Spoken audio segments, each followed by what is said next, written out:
بینەرانی ئازیز بەم جۆرە ئاگادارتان دەکەینەوە کە ڕۆژی شەممەی داهاتوو ڕێکەوتی هەژدەی گوڵانی 1400 هەتاوی بەرامبەر لەگەڵ 8 ئاوریلی ساڵی 2021 زاینی لە بەشی کوردی بەرنامەکانی تلویزیۆنی کۆمەڵەوە یەکەم ئاڵقەی بەرنامەی ژیان و خەباتی یاران دەبینن. ئازیزدان، زیاتر لە چواردەیە بەسەر خەبات و تێکۆشانی هێزی پێشمەرگەی کۆمەڵە وەک هێزێکی چەپ و کۆمۆنیست و باسکی چەکداری بزوتنەوەی شۆڕژێرانەی خەڵکی کوردستان تێپەڕ دەبێت.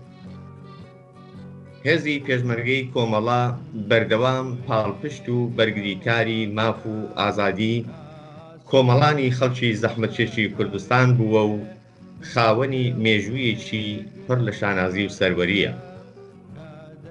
جگە لەوەی کە بە سەدان و بگرە هەزاران ئینسانی کۆمۆنیست و ئازادی خواز لەم پێناوەدا گیانی ئازیزی خۆیان بەخت کردووە، بەڵام کەمیش نین ئەو ئازیزانەی کە هەر ئێستاش لە ناو ڕیزەکانی کۆمەڵە و حیزبی کۆمۆنیستی ئێراندا درێژە بە خەبات دەدەن ویان لە دەرەوەی ئەم حیزبە خەریکی کار و ژیانی ئاسایی خۆیانن کە هەرکام لەو ئازیزانە خۆیان بەش بە حاڵی خۆیان بەشێکن لە خۆڕخاندنی ئەو مێژووە. لەم سۆنگەیەوە